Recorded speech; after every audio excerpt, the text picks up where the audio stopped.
అలాగే ఇన్నాళ్ళు ఈ వరికపూడి సేలను ఈ ప్రభుత్వంలో ఎవరు కూడా ఏం చేయలేదయ్యా.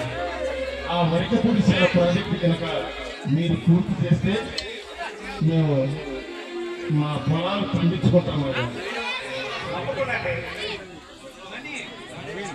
ముఖ్యమంత్రి నారా చంద్రబాబు నాయుడు గారు, అదేవిధంగా మన పార్లమెంట్ సభ్యులు రావు శ్రీకృష్ణ గారు ఎన్నో ఇబ్బందులు పడి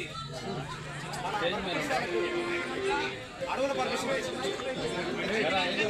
ఈ 400 కోట్లతో ఈ పల్నాడు ప్రజలందరికీ సాగునీరు తప్పకుండా అందిస్తుంది. ఈ కూటమి ప్రభుత్వం తప్పకుండా మీకు న్యాయం చేస్తున్నారు. అన్నానండి, ఇన్నాళ్లకు మా యొక్క పేద ప్రజల కోరిక ఈ ప్రభుత్వం నెరవేరుతున్నందుకు ధన్యాలు దొరగారు. ఎలాగైనా ఈ ఒక్క కోరిక నెరవేర్చండి. ఈ వరికపూడి సేవ మాకొస్తే మా ప్రభుత్వం అంతా మేము మా ప్రజలు అందరూ కోరుకుంటామండి. ఇందులో మాదే ఉందండి.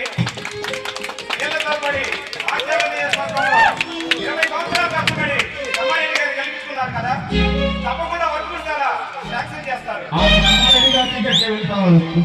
ఆ లావు శ్రీకృష్ణదేవరాయల దగ్గరికి, ఆ బ్రహ్మారెడ్డి దగ్గరికి వెళ్ళి మా యొక్క సమస్యలు మేము పరిష్కరించుకుంటామండి. కలెక్టర్ గారు దయచేసి మా ఊరు ప్రజలు, మా ఊరు కాపులు, మా గ్రామ పెద్దలు వాళ్ళకి సహాయ సహకారాలు అందించి కొద్దిగా ఈ ఒక్క ఏర్పాటు చేయండి. తప్పకుండా అండి.